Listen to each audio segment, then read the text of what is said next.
want to welcome to the Butterfly Effect Daniel Scranton, and he is a channeler and a sound healer. So welcome and thank you so much for being here and sharing your journey and your story with us today.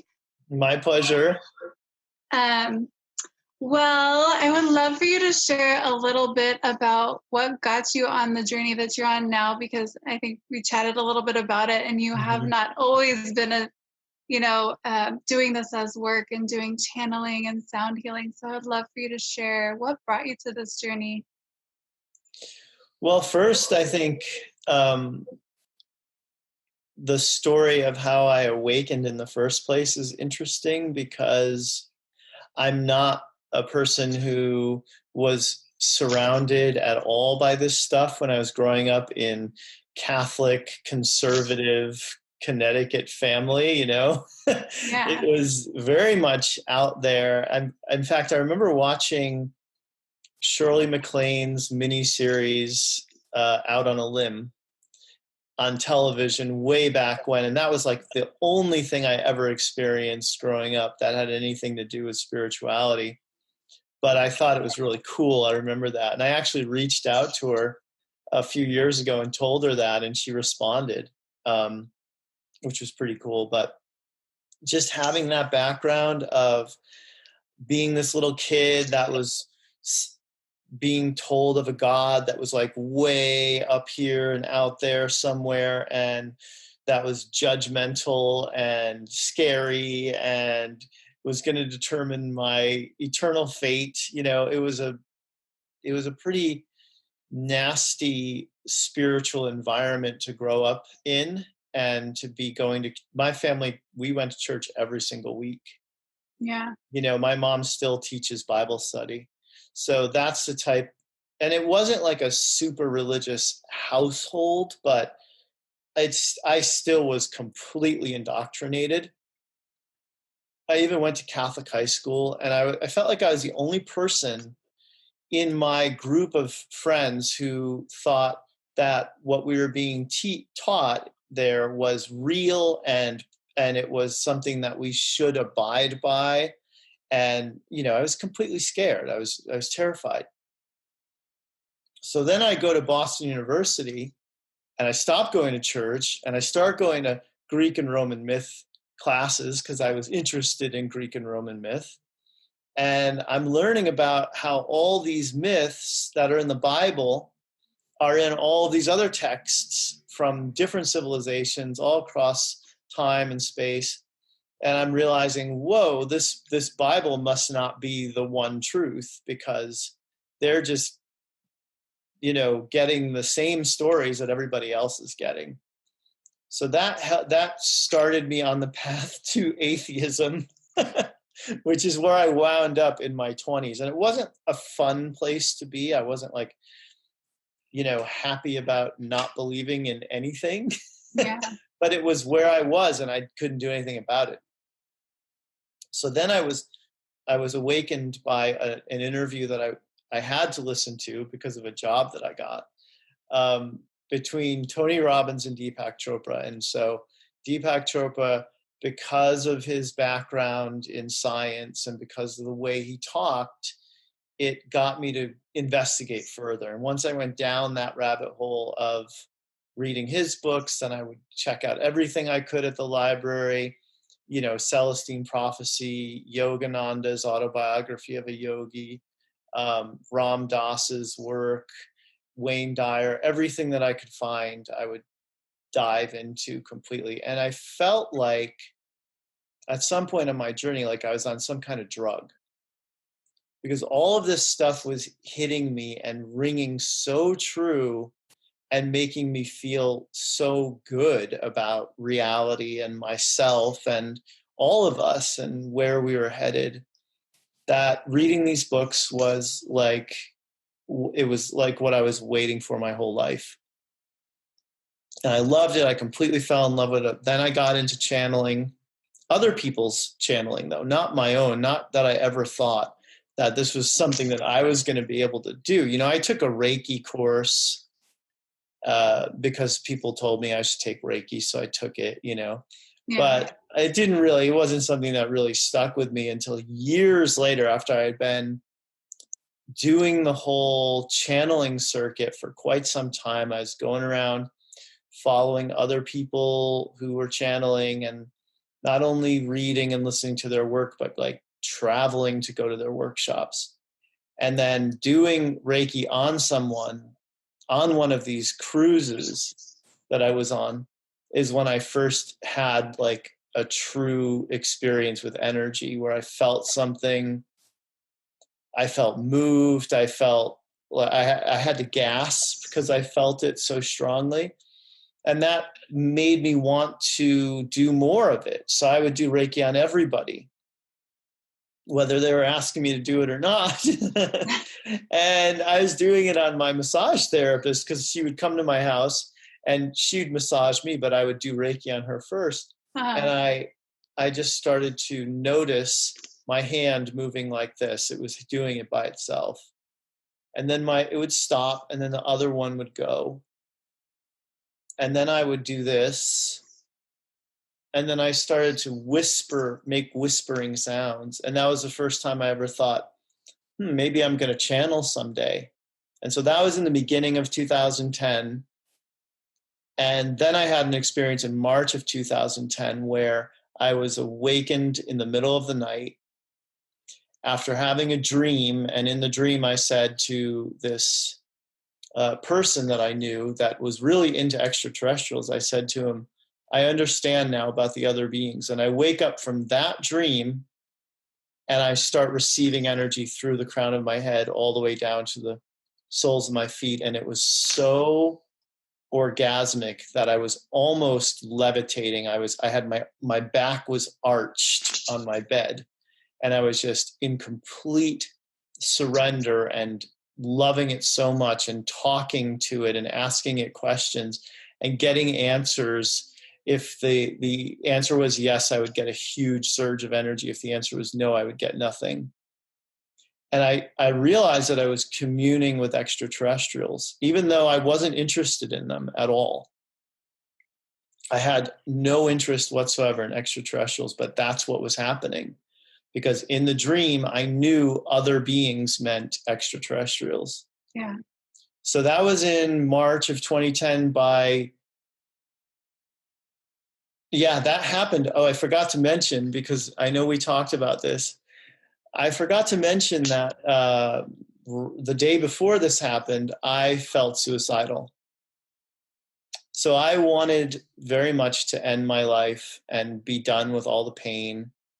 I was in physical pain. I was in emotional pain. I was in a marriage that I didn't want to be in, but I didn't want to get out of either, because of the fact that I knew my ex-wife's feelings would be hurt.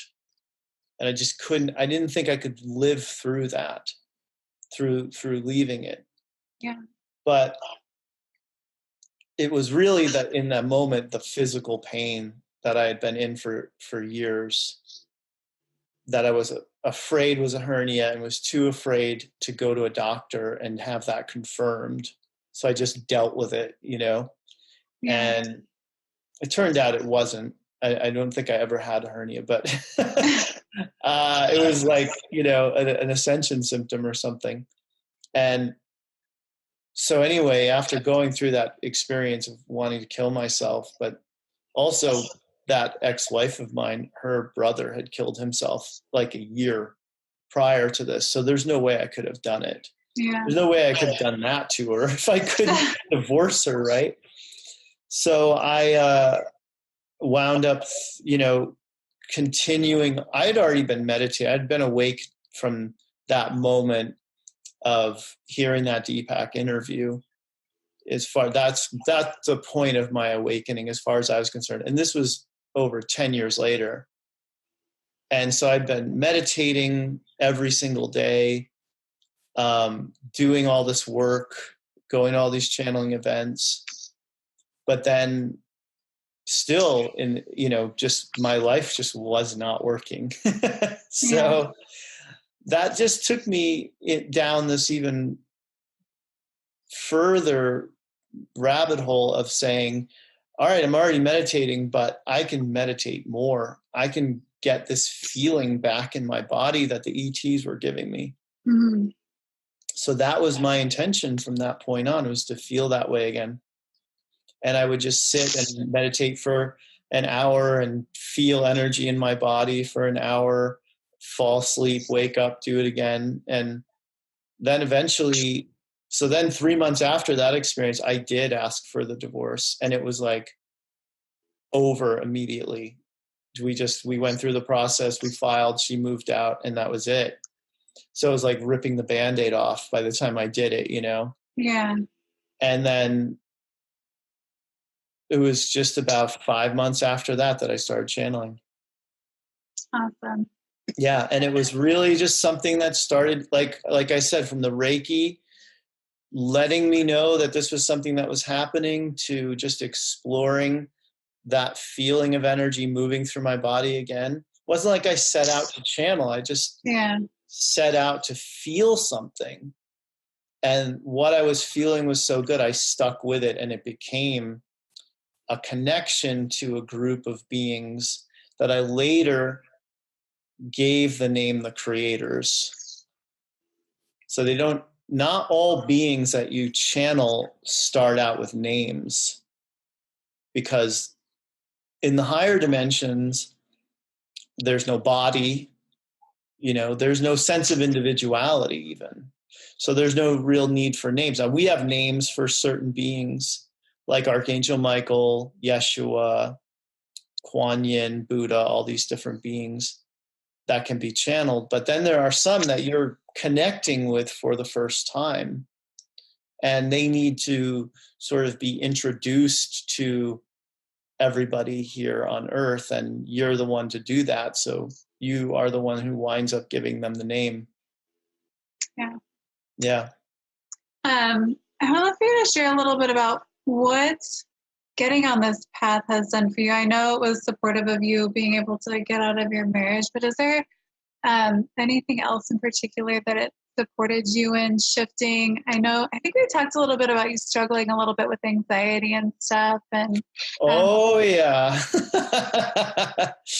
Oh yeah, I skipped right over that part. So going from that upbringing of total fear of God and being very much in my ego as a young person, very much wanting to succeed at sports so that I could be, revered by everyone, and just all that competition, trying to be the best so that people will love you and notice you, and never feeling like I was getting what I wanted out of that path.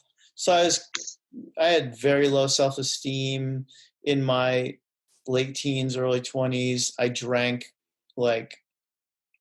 I hung out with people who drank, but I always was like one of the people who drank the most in that group, Yeah. And to the point of blacking out, to not being able to just not being able to deal with my social anxiety, and not feeling at all comfortable just being in a room with other people and being myself, and so that blackout drinking, eventually got me to the point where I realized this isn't good for me. I can't do this. And this is before I was spiritually awake. Yeah. But one of the things that really has been a big part of my path has been just taking better care of myself physically. So it was like knowing that when I first started really taking care of myself physically, I knew that, it's funny, it was a decision I made for all the wrong reasons, but I knew I had to quit smoking because I was buying all these supplements, and working out and doing all these things to feel better about myself. And I couldn't afford to buy all these supplements and pay for cigarettes because I was smoking so many. Yeah. But then the quitting drinking was more about, that was more of just a realization of, hey, this is really not good. And you're making a lot of bad choices when you're that drunk. And so that was, and then I moved to LA right around that same time as I was doing all this shifting of my priorities. And then I discovered the raw food diet, which I've been on for about 15 years now. I've been a raw fooder. And it's really the reason why Deepak spoke to me as much as he did, because I knew that the body could heal itself, and Deepak's teachings are all about that. He was a medical doctor at one time, and he got tired, he said, of being a legalized drug pusher and just giving people and not having people want to help themselves at all. Whereas I realized at some point in my life that I did not want to put pharmaceuticals or even over-the-counter anything in my body, and it didn't really work anyway. Yeah. So I was on that natural healing, natural living path, and that helped me that putting yourself on a healthier path, as I'm sure you know, it's like everything that you do, then you want to support that. So then drinking and eating raw foods, they don't seem to be like compatible anymore, like you're going to do all this healthy stuff and then you're going to go out and get hammered, so exercise then became, and when I started exercising, I started getting out into nature more, and getting out into nature is a hugely transformative thing to do. And especially in this time that we live in now of computers and cell phones and everything being on the internet that you could possibly want, So to separate from all that, to unhook, unplug, and get out in nature is such a huge thing now. Whereas when I was a kid, I'm 47. So when I was growing up, we didn't have the internet. I didn't even have cable TV until I was probably 10. So, I mean, my friends and I, we just played all the time. We're outside all the time. It was just a given that you were outside. Yeah. And so as an adult now, it's like you have to make time for that. To do that, to get out and play and be in nature, but it's so transformative. Now I studied psychology at Boston University. That was my major. And they know that if you have a person with mental health issues, get them out of a city and get them into the country, and that'll immediately have an effect on their emotional and mental well-being. So yeah, it's all holistically, intertwined, all this stuff. And it's all been a part of me getting to the point where I am now, where I feel so much more comfortable in my own skin, and, to be able to put myself out there and say, this is what I do. And to have people resonate with it's huge. Yeah. I love that you shared all that. I can relate to a lot of that stuff, like even with the drinking and stuff. And I know a lot of people can, especially a lot of people that I've connected with, where it's just for me, I had to let go. If it wasn't serving me, I couldn't function. And then I switched, addictions. I switched addictions a couple times, but still had to have some kind of vice when I didn't really understand all of this stuff on this journey yet of healing. But I was like, I gotta let this go. It's not healthy. I'm eating healthy, doing all the other healthy stuff, but eventually getting on this journey, it's just an understanding energy. This drinking, I don't think is that great, because it also, I think as an individual, when you're happy, you don't really need to shift and alter your state. And that's been my take on it. Yeah. But there's also not a whole lot of health benefits that are there enough to where you need to keep drinking so much. But yeah, so So do you do any other healings? So you said you do sound healing. How has that transformed your life and your work that you do with other people? How do you support people with sound healing?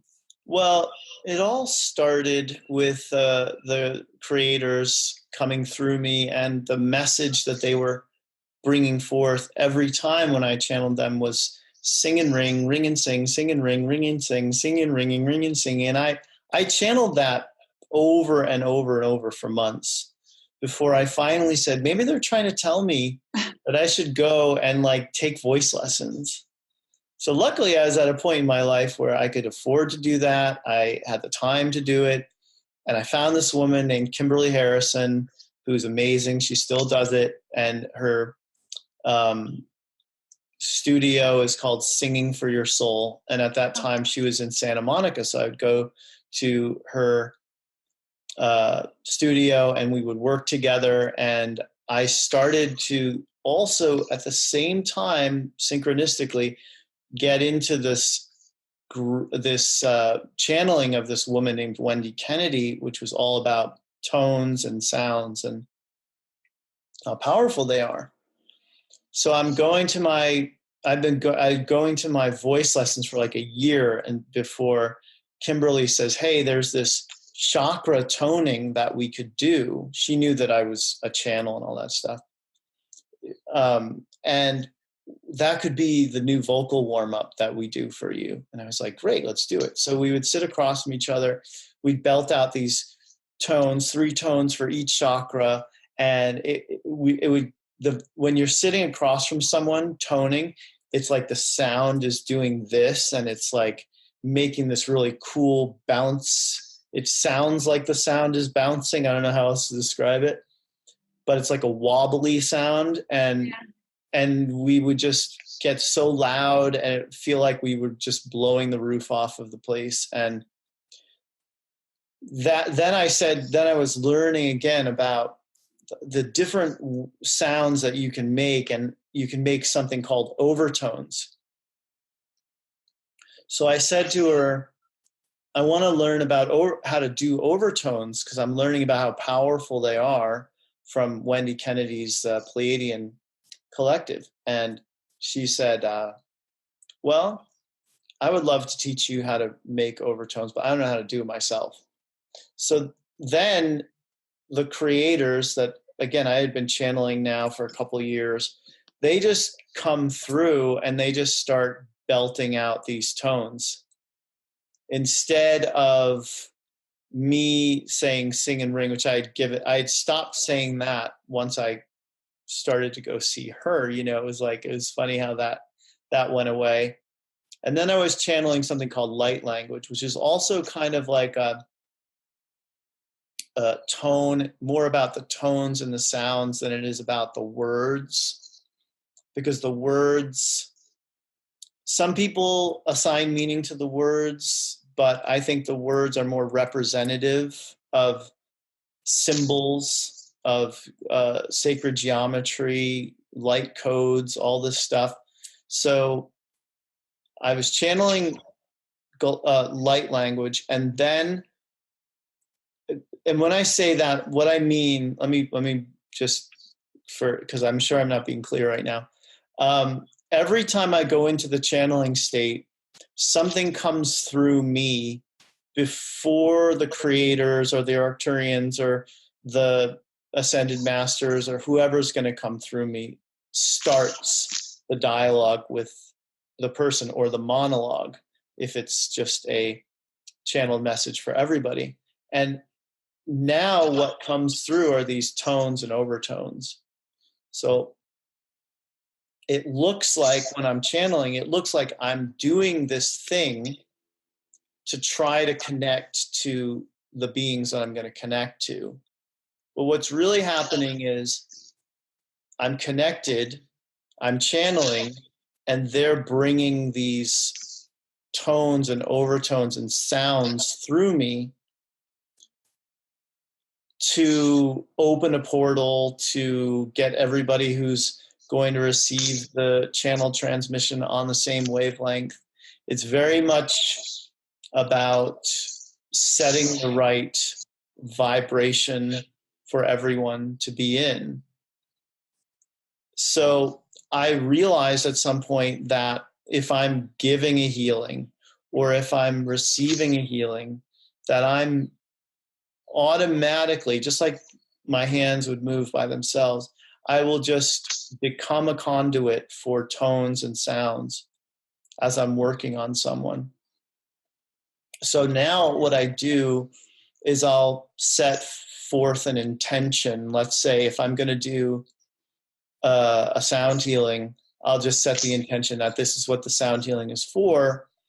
And then I start to channel the tones that represent that. And the tones carry that intention as well as the vibration that's going to help that person get what they need to heal. So that's how that came about, and that's how that works. And the same is true of light language. Light language can also be used for healing. Yeah, I've done a couple light language meditations, but yeah, I'm like, you don't really. I mean, I think they're in a different language. Or now, this other people will disagree with me, but in my opinion, they are the channeler's interpretation of the light that they're connecting with. So it'll sound different from one channeler to the next because they're different vessels. So they're bringing it through a different filter. So that's why I don't think that we're supposed to listen to light language and say, oh, that's a Pleiadian language that I'm meant to understand with my mind. Yeah. Because when you go beyond the mind, think about how limited the mind is. The mind can only conceive of what it knows of already. So to go beyond the mind means you're getting an activation of something that goes deeper than what the mind's able to tap into. Like the mind is filtering out more than it's letting in. Yeah.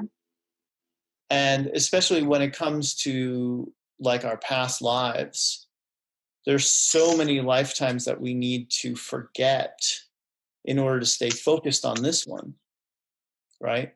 Yeah. So if you can go beyond what the mind is capable of downloading, then you could get an activation that's going to tap you into those Pleiadian lifetimes that you led, where you were a healer, a high priest or high priestess, some explorer of the galaxy, and you can start to remember some of those lifetimes because you're getting activated by that light language transmission.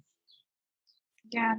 I've only done a couple of them, and I just kind of like tune into how it's making me feel. Like there's no way. I mean, like I didn't really know when I was kind of, venturing into it. I just stumbled across them on YouTube.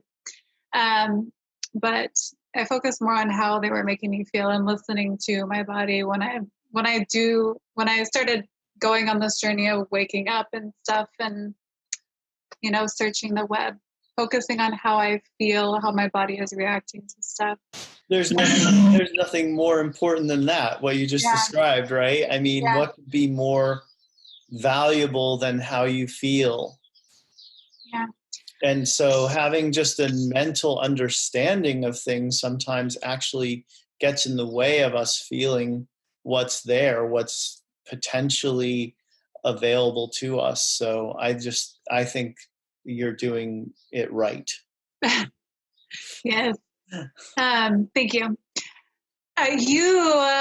You do something every day, and I know you're passionate about it, and I would love for you to share a little bit about it. You said that one of your favorite things that you get to do is you channel daily, right? Mm-hmm. Do you want to share a little bit about it? Well, it's kind of like what I've been talking about, but I've been channeling this group called the Arcturian Council for over 3.5 years. And the Arcturian Council are non-physical beings. They exist in the 9th dimension. they once were physical humanoid beings like us living in the Arcturian star system, and they ascended to that ninth dimensional non-physical plane where they now exist to help and teach and heal. And basically, once I discovered I had the ability to channel, it took me a couple of years to realize that I could channel more than just the creators. I could channel a fairy. That was the first thing I channeled besides the creators. And then I channeled a group called the Hathors. And then after that, I think it was Archangel Michael. And I just kept tuning into these different beings and being aware of the different star systems that are out there and the different dimensions helps you, I think, especially once you realize that you can tap into anything and anyone, to say, all right, what do I feel like tapping into next? So at some point, 3.5 years ago, or maybe even almost 4 years ago now, I said, I want to tap into the Arcturians. And then that's when I did. That's when I decided to do so. And they started coming through me. And I've been doing this daily message thing for 7.5 years now, where I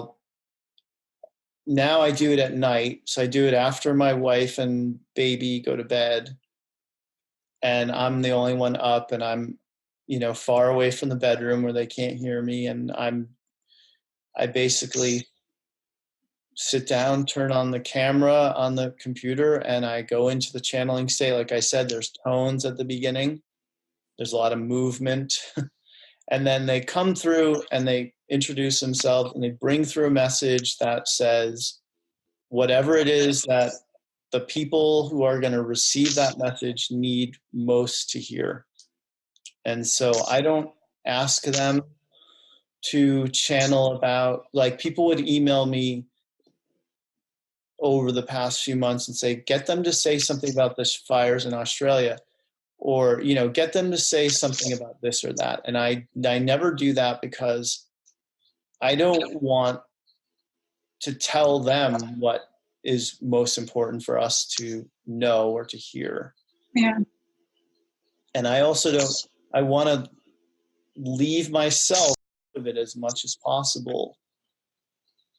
So I just open up and I just let them bring through whatever's most important for us to hear. And then I transcribe it and I put it out there on the internet. It's on YouTube, on my website. And it's gotten to the point now, I've been doing it for so long that thousands of people receive those messages every day. Yeah. Yeah. It's amazing. Yeah. And you shared a little bit about how much you love being able to support people in that way. There's people that look forward to it daily. And yeah, I appreciated that you were sharing that with me, that it was just nice. Yeah. Able to give back to people in that way.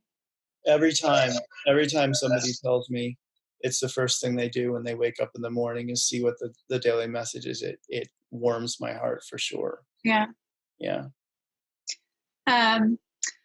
Is there anything that you would like to say to anybody that would be new to this journey, or is somebody that is struggling with suicide or anything else? I don't know. There's a lot of people who are asleep or not conscious yet. And, I definitely, putting it in my heart, putting it out there that they get to see this, because I want more people to wake up and heal and transform their lives and get in touch with who they are, whether their gift is to be channeling like you do, or, just shifting in some way that supports them and living a better life. Is there anything that you would say to those people, or anything that your heart feels called to speak on? Yeah. One of the things that also happened in that moment of really thinking about how would I do it, what would I do with my, where would I want to do it, and all that stuff.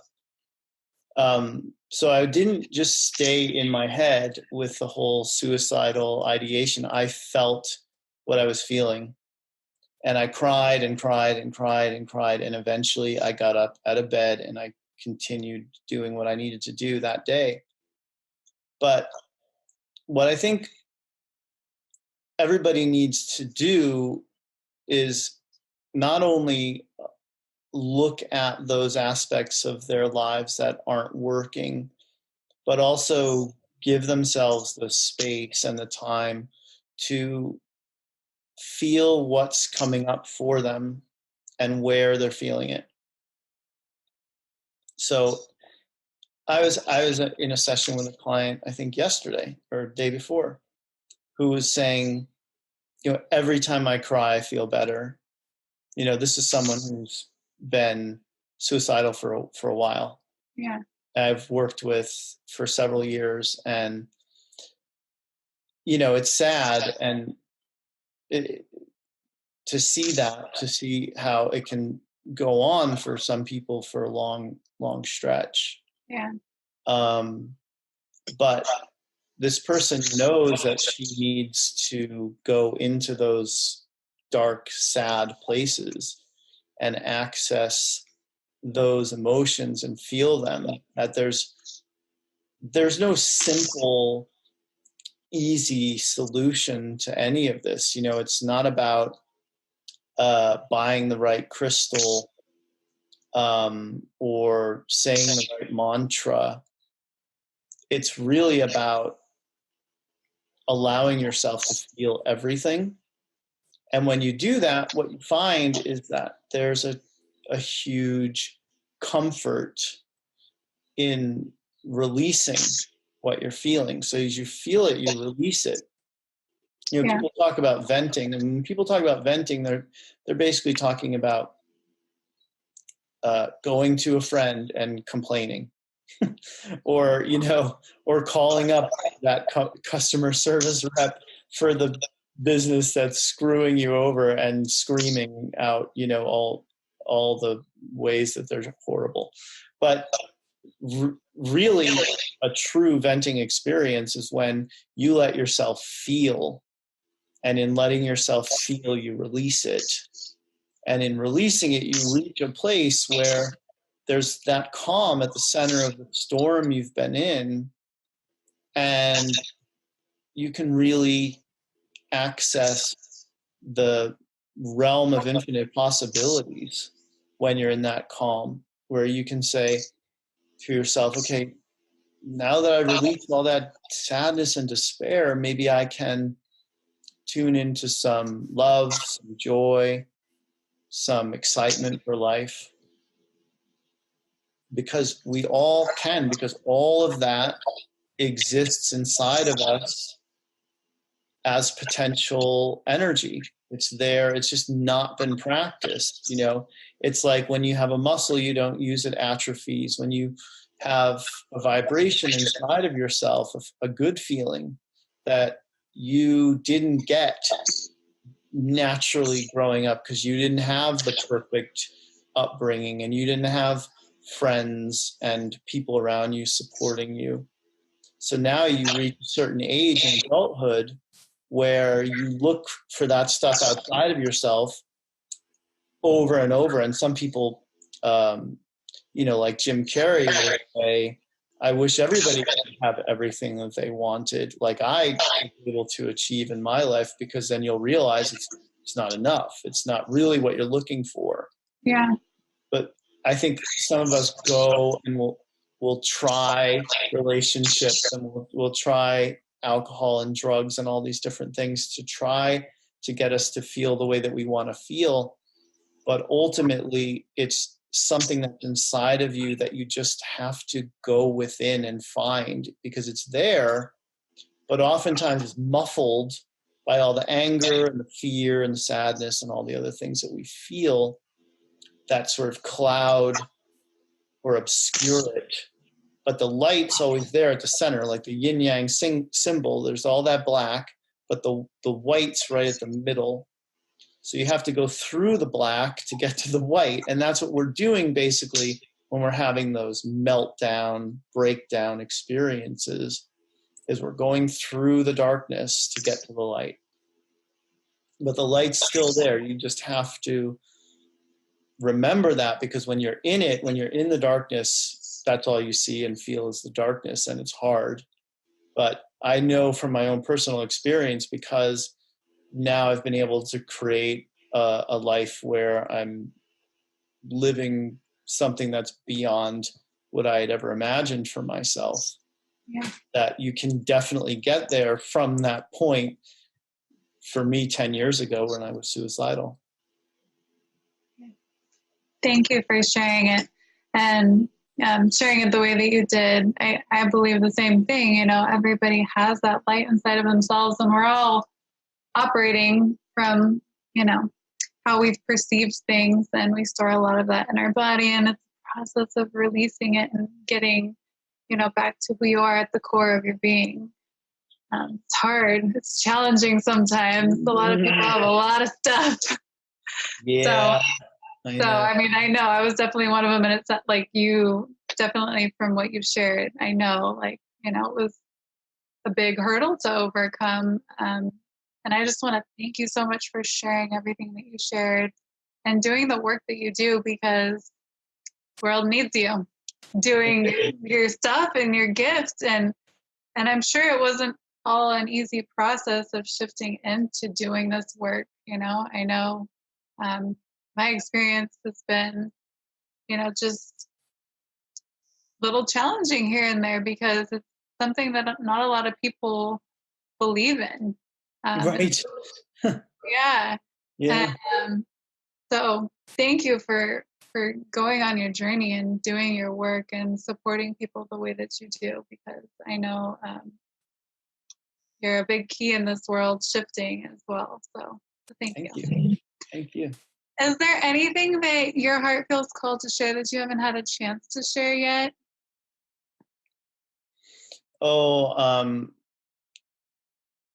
Having animals, I think, in your life also really helps. Yeah. You know, I just can't even tell you how much having cats has meant to me, especially in those years where things were really hard. To have a cat around to pet and to love. And now I have 3, because I adopted one, and she gave birth. I didn't even know she was pregnant. I adopted her because she was found in the woods. And I basically adopted a cat that was feral. Yeah. And was found by a friend of mine, and wound up getting the best experience of my life out of it, which was having kittens running around my old apartment. You know, it was, I'm sorry, it was the best. Now that I have a baby. Yeah. That's the best. But yeah, up until that time, that was like crazy, unbelievable joy to experience. And I kept 2 of them and gave 4 of them up. So yeah, I agree with that. Animals can definitely be therapeutical, and, you know, animals don't really, I mean, some animals talk quite a bit, but they, you know, most of the animals that I've had have been very loving, and it's nice to have that there when you know, there's a lot of people who are isolated in this world, and having an animal can definitely be supportive of your journey. Oh yeah, there's definitely science to support that. Yeah. There's definitely been studies to show you give an elderly person a cat or dog to take care of, and they're going to be healthier and live longer. No doubt. Yeah. Well, glad you found that feral cat and had those kittens running around. I bet it's fun having kittens. I've raised kittens too, and we found feral cats when I was younger. So yeah, I enjoyed that experience too. So, well, is there anything else that you would like to share, Daniel?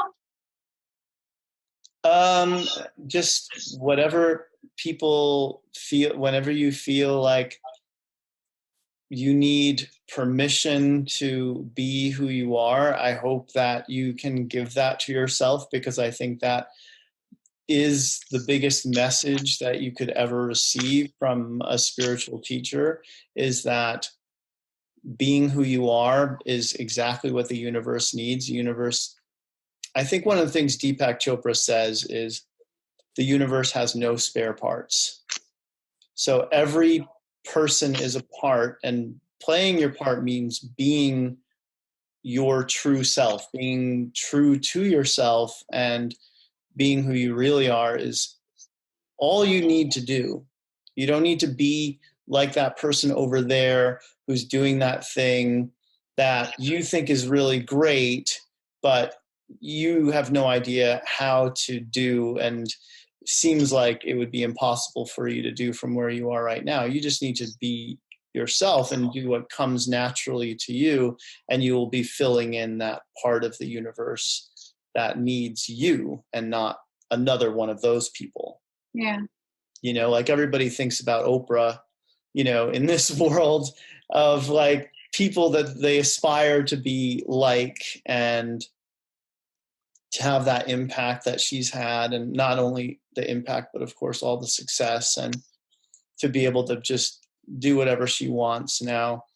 But not that we don't need everybody to be that. We just need people to get inspired by her and be themselves. Yeah, I agree. That's definitely a part of my message. So thank you for sharing that, because we all are unique, and this world has not raised us to be our unique individual selves, and that is what I want to support people in getting back to, getting to know who they are and allow them to be them, like, and fully expressed, and tap into their power, because we all have our own gifts, and it doesn't look like anybody else's. Yeah.